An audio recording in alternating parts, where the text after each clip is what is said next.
SPRQ Media presents Cosmic Creatures by Jason Kent Nord. Performed for you by Adam Anagnostou, Mike Kelly, John Yonker, and Luke Langfeldt. Sound design by Dan Stephans. This episode contains content that may be alarming to some listeners. Please check the episode notes for more detailed descriptions. And now, Episode 4, Reaction. Chaos is a powerful inhibitor.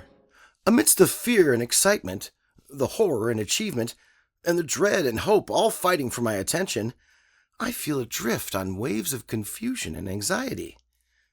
I don't know which way to turn. I need a set of emotions to prevail and anchor me so I can get a handle on the questions, make decisions, conduct assessments, and take swift executive actions. But I guess a frustrated sense of urgency will do. Time to survey the damage and get the list. Leaving the control center, Officer Lutz and the kids follow me as we navigate cautiously through the shattered glass and scattered office remnants on our way to the lobby. Upon entering, I can hardly recognize it. The entire space is immersed in a state of disarray. The semicircular reception desk, usually a welcoming beacon, is splintered at one end and a broken blinking monitor hangs by its power cord over the other end. On the floor behind it, a lower-level engineer is wrapping a lab coat around the bloodied right arm of our beloved receptionist, Patty. "Patty!" I call out, and hurriedly make my way to her side. The engineer wrapping her arm awkwardly shifts to the side, allowing me to join them, and Patty glances up at me with shock in her eyes. "What happened?" she queries with far more fear than curiosity. I open my mouth, but words of explanation escape me, and I just shrug and redirect. "Are you okay?" I can't look away from the red-stained makeshift bandage. "I'll be fine," she reflexively assures me with as much of her trademark cheer as she can muster amidst her confusion. Her positive pretenses evaporate as she follows my gaze to her arm. The engineer, whose name escapes me, pulls the bandage a bit too tight. Patty's face pinches with pain, jolting my own anxiety and turmoil. She could have been killed. My kids could have been killed. I could have been killed. "Holy shit!" I hear a voice say from behind me. I turn to see Nick moving toward a creature the size of a Great Dane. It's lying motionless and splayed out below a splattering of rust-colored stains on the back wall behind it. Fatal bullet wounds on the creature's furry turquoise torso ooze an orange goo that turns the color of rust as it's exposed to the air. "Nick," Ellie cautions, directing her brother to turn closer to me. Nobody says anything. We just stand there, stunned, staring at this disturbing and fascinating beast. Its footless, spindly legs, seemingly ill-suited for the lobby floor, must have given security officers time to subdue it. I can't seem to look away. It's not only the morbid urge to gawk at devastation, like a motorist passing a serious car wreck, it's the call of discovery. This incredible specimen is a real alien lying right there, in the flesh. So badly do I want to rush over and study every aspect of it. I'm standing at ground zero of the first contact with alien life. This is a landmark moment in scientific history, and yet it'll have to wait. I involuntarily turn toward Cale, whose genius sparked this explosion. He stands off to the side, clutching himself in abject devastation. The poor kid meets my gaze, and it feels like a sucker punch to see the emotions clouding his eyes. It's a mix of both horror and guilt. I almost wish Nancy were here. She'd know how to comfort him. And yet I'm thankful she's nowhere near QLI. We're not out of danger. Achievement is not supposed to be like this. Death, destruction, disarray, they're not welcome variables. Witnessing a historic advance in science is not supposed to include witnessing calamity. So much for celebration. "Oh my," I hear Ellie murmur. My eyes follow hers and land on the most ominous sign of devastation. The shattered plexiglass vestibule and busted doorways leading out into the outside world. Oh God, I exhale and run a shaking hand through my hair. Every life on Earth may now be in mortal danger. These cosmic creatures are loose in an uncontained world. That world-shifting gravity refocuses me. Priorities, Elliot. I have an immediate task, as menial as it may be, to get that printout. Follow me, I say to the kids and Officer Lutz. I pick up the pace, nearly running toward my office. I hear the others fall into a jog behind me as I begin explaining things to our head security officer. We sent a printout of the bioscans to my office. Bioscans? Officer Lutz asks. Yes, profiles of all of them. We need it copied, scanned, and distributed to everyone. We need to account for every last exhibit. We need a full quarantine inside a huge perimeter. The danger is not just the threat of bloodied bodies and bashed skulls from wild alien animals. It's the microscopic predators now set loose upon our planet. Bacteria, viruses, fungi, protozoa. These biological threats demand our foremost attention. We need to capture these creatures, dead or alive, and as quickly as possible. What I don't say is that it's likely very futile. Much like putting a genie back into a bottle or the irreversibility once Pandora's box is open, our problems may lack viable solutions. I resist giving the next instruction, but what had been unthinkable 10 minutes ago is now unavoidable. Notify the Pentagon, I order as we reach my office door. Officer Lutz nearly crashes into me, dumbfounded. Dr. Hagen, are you sure? Before opening the partially ajar door, I turn to him. We already have 2 mutilated creatures lying exposed outside of a sealed lab. We're not wearing hazmat gear. I hesitate to be so forthright in front of the kids, but I guess they should understand too. We're likely already infected by any airborne microorganisms that have been exhaled, expelled, and shed all down the hallway and throughout the lobby. Yeah, but... Officer Lutz's grave expression finishes the question. The possibility of involving the military breaks every directive he's ever understood. We've skillfully kept government eyes at bay for the last several years. It's not that we're doing anything wrong. It's just that government bureaucracies won't break out new red tape and overregulate our groundbreaking technologies, costing us time and money and alerting competition, if they don't fully understand what we're up to. Our investors may kill me, but now it's necessary. More lives than mine are at stake. Call them, I reassert with a grimace. I'll call them immediately. A loud crash rings out from within my office. Something's in there. Officer Lutz swiftly draws his gun. He signals me to step aside. I comply, and he takes a deep breath, braces himself, and bursts through the doorway.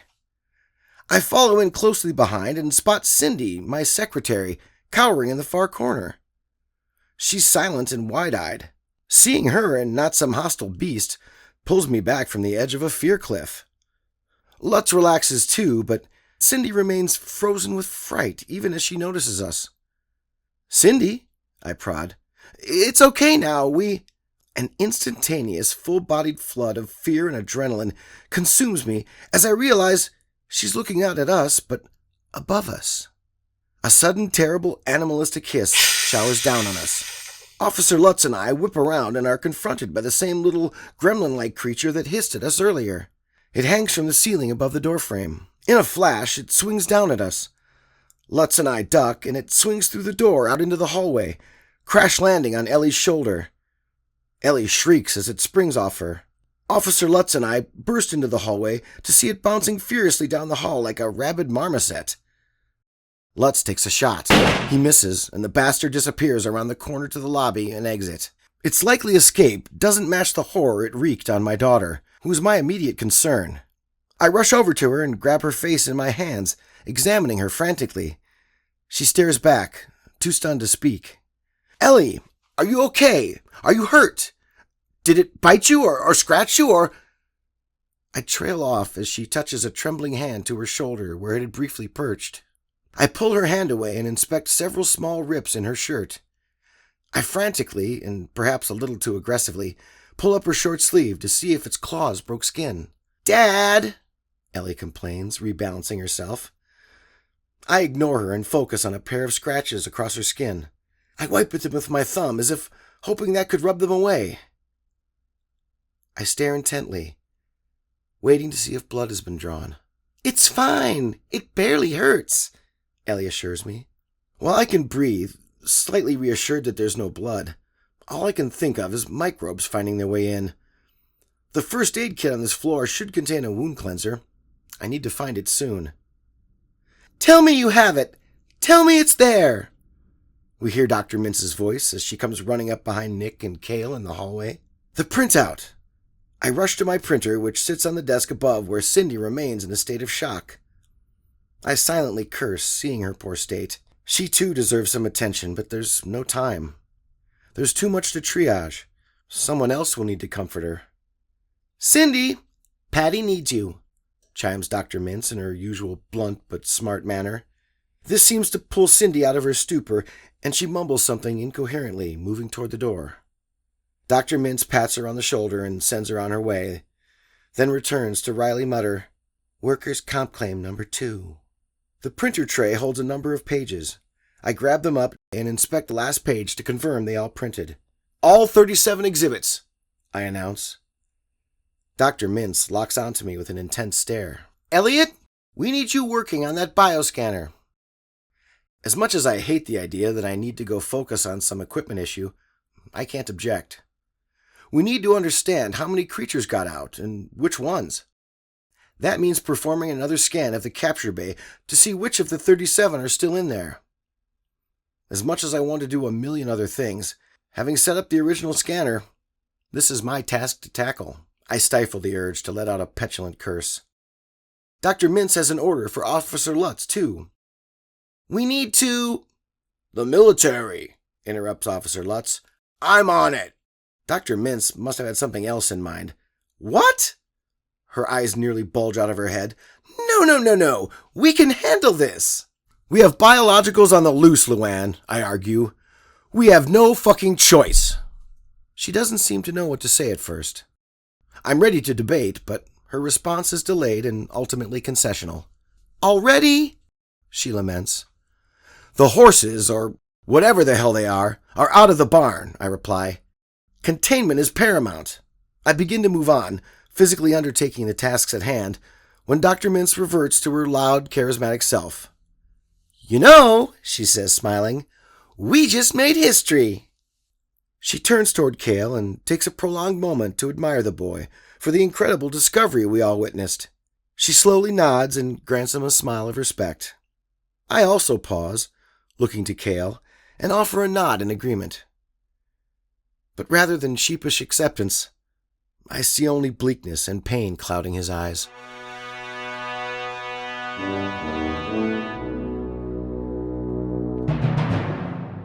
Finally, a real-world mission.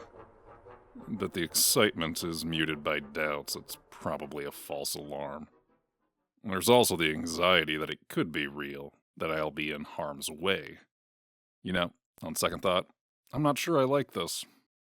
Lately, I've been regretting my attachment to Halo Force. Endless drills, one after another, prepping for all manner of far-fetched crap that'll likely never happen during my career. Nuclear power plant leaks, chemical plant explosions, contagious disease outbreaks, all that nasty shit.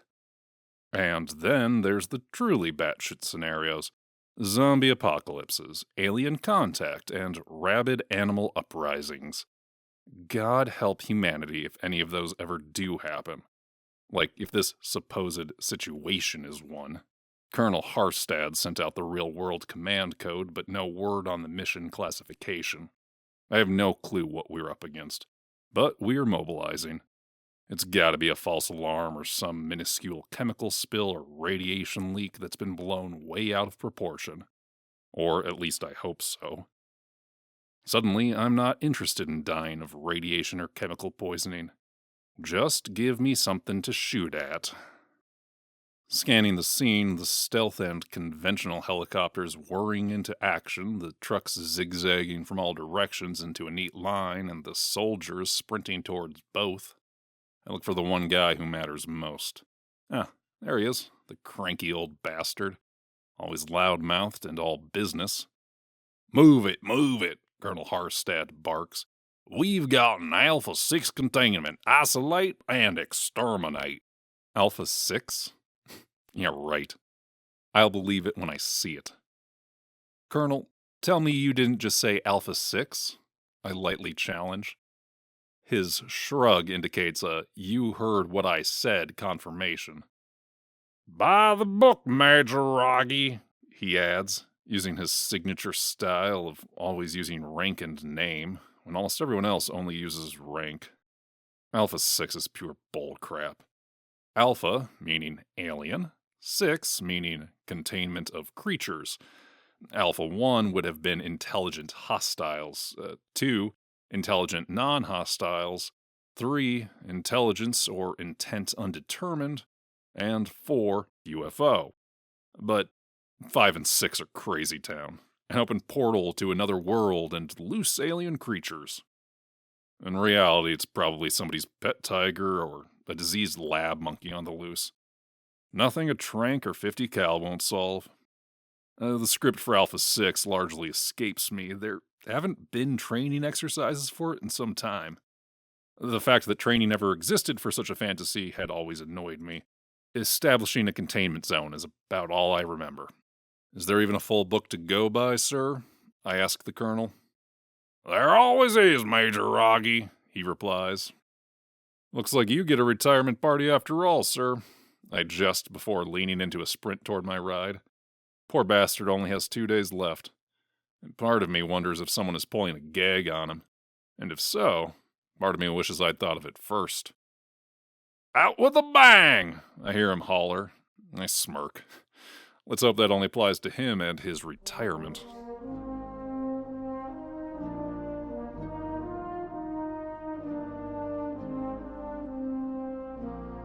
All my life, I've struggled with my invisibility. I've relished the sanctuary it provides for my awkward freakishness, while lamenting the detachment I feel when it seems nobody really sees me. But never have I so desperately craved it as much as I do right now. Climbing into the back seat of the Quantum Lab's security vehicle, Ellie and I make momentary eye contact, and the unabashed bewilderment in her eyes pains me. It's the first time she has seen me as a freak. So, it's unanimous now. It was a stupid crush anyway. If I must continue to exist, I want to be alone, and hidden far from the judging eyes that will forever latch onto me. But I'm definitely visible now, and I'm not feeling like myself. I guess it's another out-of-body experience. Except this time, instead of my soul, it's the emotions that have left me. And you know what? They're not welcome back. If I allowed any to return, I think I'd fracture. I've become an empty human shell, barely hanging on as it is. One more side glance away from a straitjacket. Already painfully visible, I glance at Nick, who's climbing into the front passenger seat. He too looks at me with stunned and silent questions. Dr. Hagen shuts Nick's door and leans down to speak through the open window.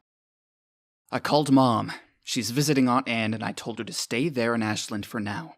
You kids stay put at home. Call me as soon as you get there, okay? And don't forget. We won't, Ellie responds. Yeah, no problem there. Nick agrees. Ellie, if you start feeling ill, anything at all, you call me. Dr. Hagen orders sternly, eyeing her scratched arm with a furrowed brow. I look too and can't help but feel sick, knowing it's my fault. Yeah, I will, she says, dismissing the possibility to herself. I'm serious, Ellie, he warns. Okay, she concedes. I'll call you. Dr. Hagen now looks squarely at me. Charitable kindness resides in his eyes as he tries to assuage me. Don't worry, Cale, he says softly. It was an accident, and a pretty damn amazing one, too. Nick's and Ellie's eyes are back on me. In the rearview mirror, I see that Officer Lutz, in the driver's seat, is also sizing me up. His confused surprise indicates he is only now hearing that I had some role in this catastrophe. I don't look away from anyone. I have nowhere to hide. Dr. Hagen breaks up the gawkfest by handing Nick and Ellie their phones back. Stay off social media, Dr. Hagen orders. Not a word. He then nods to Officer Lutz, silently thanking him and begging for a quick passage home all in one look. As he steps back, Officer Lutz sets his copy of the bioscan printouts down on the center console between himself and Nick, and then puts the SUV in gear. We pull out onto the rural roadway at a brisk pace. Lutz's copy of the master printout slides backward on the center console, and Ellie reaches out to catch it. She catches it in time and begins perusing the pages. I watch as the astonishment grows in her expression. "Holy crap," she mutters. Nick peers back at her. "Let me see." She hands Nick a couple of the pages while continuing to look. Officer Lutz eyes this activity, and I see in the rearview mirror that he wants to say something, but then checks himself. He's clearly uncomfortable that the critical papers are out of his control. We all saw as much, or more than he did, and while treating us like nosy kids might be his instinct, he must realize it doesn't fit this situation. We'll be out of his hair soon enough, and he'll get to rejoin everyone else in the search for the exhibits. As for me, I don't need to see the sketches and dimensions. I just want to be whisked away from all this. Where's that angel when I need it? I stare out of the windshield from the back seat. The forest flanks the 2-lane road close enough that it provides a welcome tunnel vision that my brain can handle. Nothing to see but an oncoming delivery truck. And then that slice of normalcy is stolen when something bounds onto the roadway into the path of the delivery truck. "What the?" Officer Lutz blurts. I recognize it from the monitor back at the lab. It's that puce octomonkey. And judging from its posturing, it seems to think he can confront the truck. I watch the moment play out in slow motion. The truck blares its horn before it swerves violently into our lane. Lutz slams the brakes and I'm propelled forward, my seatbelt locking and cutting into my chest. The octomonkey springs up with incredible power and athleticism, jumping high off the pavement and out of sight into the woods. The truck hopelessly overcorrects back towards its own lane, only to fishtail, topple, and crash hard onto its side. It blocks the whole road and slides toward us with an alarming screech. The noise as we collide is a frightful mashup of scraping metal on pavement, crumpling steel, shattering glass, and crunching car components. The cacophony crescendos with a deafening ring of nothingness as I stop processing the world around me. The violence of the impact turns out the lights. My brain lingers in the blackness of shock, struggling to reboot, losing all concept of time and reality. I have a sensation that this isn't supposed to be how this goes. I've experienced this collision before and was extracted from it by a near-death state. The absence of that experience now confuses me. I can only wait in darkness to understand the toll. Smells come to me first. Smoke mixed with airbag powder and burnt automotive fluids. Some sound waves seem to bleed through, but it's as if I'm underwater, and they're coming from the surface. As they clear up, I realize they're low moans. Then, dim light returns. Movement comes from both front seats and next to me. We are all here, surrounded by deployed airbags, seemingly all whole. Alive, at least for the moment. I wonder if I'm injured. We all seem to be in self-assessment mode, grunting and trying to breathe. Is everyone okay? Officer Lutz finally speaks, but his focus is on getting out, rather than any replies. The creaking of his crumpled door and the accompanying flood of light preempt any responses. He stumbles out of the vehicle. The rest of us follow suit, grabbing for our door handles. I unbuckle and fumble around for mine, and once I find the latch, I push it open and nearly fall out of the SUV. I'm surprised for some reason that my first sight is my foot hitting the roadway's yellow center lines. Dumbly, I think that I need to hurry and get off the road, or I might get hit. It takes a solid 5 to 10 seconds to realize traffic won't be an issue given the mangled roadblock. Is everyone all right? Officer Lutz reiterates with better command of his faculties. I'm not sure if he knows that he is bleeding from a cut on his forehead. Peachy, Ellie replies. Seemingly satisfied that she's actually okay, she sarcastically adds, Great times. Just lit.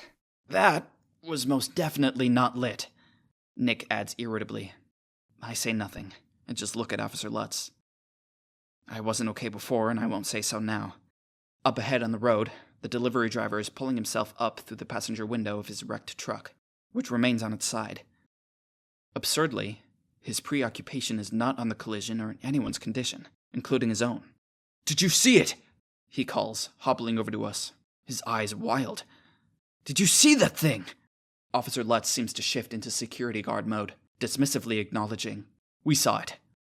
The puzzled man looks over, trying to make sense of 3 kids accompanying a security vehicle from the local lab facility. Lutz reaches into the vehicle and emerges with a handheld radio, along with his copy of the printout that he folds and jams into a pocket in his jacket. He puts the radio to his mouth and speaks. All units. Unit 1 is disabled and in need of assistance. Target encountered. Vehicle collision 1 mile west of facility." A response rings out of the radio. "Negative on assistance, Unit 1. All units presently engaged." Officer Lutz's jaw clenches, and I watch his Adam's apple bob in alarm. He doesn't say anything for a beat, but he finally and simply replies, "Roger," and switches off the radio. "What kind of animal was that?" "You saw it, right?" asks the anxious delivery driver, fidgeting with his hands. "Yeah, I dunno," replies Officer Lutz, but he looks to us rather than trying to explain. Nick, Ellie, and I all look at each other, but none of us say anything. "Well, looks like we're walking, kids. Come on." He turns to continue down the road. "Not that way," calls Nick. Officer Lutz stops and turns to look at him, eyebrow raised. "Through the woods is a lot shorter," Nick explains. "Cale and I know the way." "No way," Ellie protests. That thing went that way." Nick gives it a moment of real consideration, but then shrugs. "He has a gun," he says, pointing at Officer Lutz. Officer Lutz silently accepts the wisdom, unholsters his gun, and holds it safely at his side for a moment before turning towards the woods and gesturing for Nick to lead the way. "Hey, you need to wait for the police," calls the delivery driver. "You go ahead," dismisses Officer Lutz, not eager to engage the guy. He waves his hand as if he were bored with concern. "All the info's in the glove box." "Sorry, man, it's an emergency," Nick offers as he forges ahead. Officer Lutz follows Nick down into the narrow ditch and into the woods. Ellie gives me a look that says, "You go first," and so I go.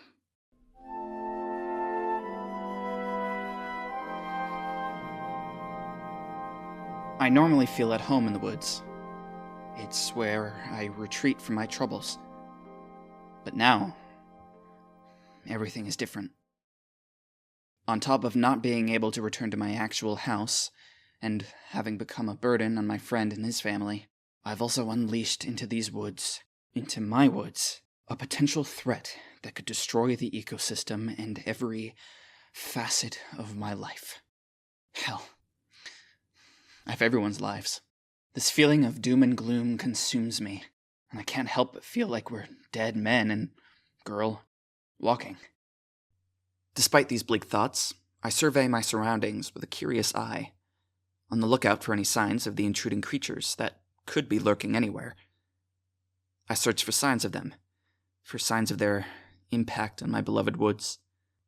I half expect to come across some mutilated deer or rabbit, but then it occurs to me, if I were them, and I had been abducted and let loose on some strange planet, my first instinct would not be to eat some creature I've never seen before. I think I would go hungry for a while. I think I would hide. Might leave some droppings, though. Now every snap of a twig practically scares the crap out of me. It's not just me. We're all a little jumpy. So when the bush crackles somewhere nearby, we all flinch, then freeze. This time, it's just a very earthly rabbit bounding away from us. It hasn't been anything's dinner. Yet. I glance at Officer Lutz to see his reaction, and to my surprise, I find that he's intently looking at me. But it's not a judging look. It's like he's concerned for me. "You okay, kid?" I just nod, avert my gaze to my feet, and trudge forward. "Hold up a minute," Lutz says. I stop and instantly grow ever more anxious about what he wants. I can't handle any questions right now. "You seem like a good kid," he continues. "All of you do. I gather this was all some incredible accident. I know what it's like to have a shitstorm-inducing accident, except mine was born out of stupidity, not whatever brilliance this was. This is something all right." "What? You mean you've never had aliens running around before?" Nick cracks. "No," Officer Lutz replies. "But I did have to save a bookkeeper from a bobcat once." "At QLI?" Allie asks, and I find I'm a bit curious too. Yeah, right in the parking lot. She got out of her car and hardly made it 5 steps, and this thing pounced. Luckily, I was there to see it. Did you shoot it? Nick asks. Not right away. I couldn't risk hitting her. I just charged it, yelling and screaming, and it left her and went under a car. But I couldn't shoot with vehicles and gas tanks and people around, so I called in, and they came out with a broom. We chased the thing, and it ran over and hid behind some tanks by the building. That thing was vicious. Not sure if it was rabies or whatnot, but it wasn't acting right. Finally, someone brought out the leftover steak they brought for lunch. We tossed it nearby where we had a clean shot. We went for it and we got it. Sad, Ellie comments. Yeah, somebody went hungry for lunch that day, Nick jokes. Waste of a good steak, Officer Lutz agrees with a grin. The bookkeeper lady was thankful, though. Nice older lady. She baked me a batch of cookies. What kind? Nick asks. Oatmeal raisin. Ugh, shit deal, Nick grimaces, sticking his tongue out. Hey, I like 'em, counters Lutz. Anyway, speaking of shit deals, I don't mean to poke and pry, but I'd love to be clued in on this accident. I completely freeze up and look away again. How do I even... Cale fixed their experiment, Nick chimes in. Yeah, my dumbass brother here left the lid open on the launch button, and someone fell on it, Ellie adds. And I thought I warned you kids to stay out of trouble, Lutz softly chides. Seemingly satisfied with the few details, he gestures and gets us all moving again. But more to stroll. Did you shoot that thing in the lobby, too? Nick asks. Lutz nods. Pretty good shot, huh? Nick says. You must be a hunter. Not anymore, Officer Lutz says grimly. Not since that mistake I told you about. Oof. That can't be a good story, I consider. It's only mildly comforting to know that I'm not the only one with a heavy plight. But mostly it just makes me sad. Why is this world such a cruel place? A sudden burst of loud cawing steals our attention. Our heads whip around in near unison to find a very normal raven mocking us. I try to shake the nerves off. Still, I can't help being reminded of those radical raven-like things from the lab. Damn, these woods have never been like this before, Nick comments. At least it's not just me who feels that way. This change in the woods is just another thing I'll forever feel horrible about when my full capacity for feelings returns. It's like a horror movie, Ellie observes. A young girl's scream rings out from up ahead. It freezes us once again for the moment it takes to comprehend. Officer Lutz races forward first, and we all sprint after him, suddenly appreciating the security he represents. Stop! Stop it! The girl squeals between her wordless screams. Coming up to the crest of a rise in our path, I swallow hard, bracing for the sight of some little girl being mauled by some alien creature. The animalistic squawks and cackles now reaching us don't bode well. When it comes into view, I'm completely unprepared for the sight. It's not a little girl at all. It's Fitch. He's frantically hobbling from one large rock or log to the next in a frightful tizzy, trying to evade a feisty little creature at his feet. It patters after him, noisily gaggling, honking, and snapping at his ankles. It's an angry, deformed duck, with a head and neck that can lash out in any direction. It lacks fangs, claws, or any obvious weapons beyond its attitude, but Fitch is in tears. When his watery eyes spy us, he calls out in a high pitch, "Help me!" It takes us a moment to take full stock of this critter. The devilish duck's mouth is round with flaccid tissue that vibrates open with each noise. It doesn't appear to have a jaw, or any biting ability. Its short legs connect to the center of circular, clawless feet, and it appears to not have any arms or other appendages. It cannot fly or climb, and its reach is low to the ground. As it squabbles and waddles about, prompting continuous whines and squeals from Fitch, we relax a bit. In fact, we exchange quickly emerging grins as the urge to laugh takes hold.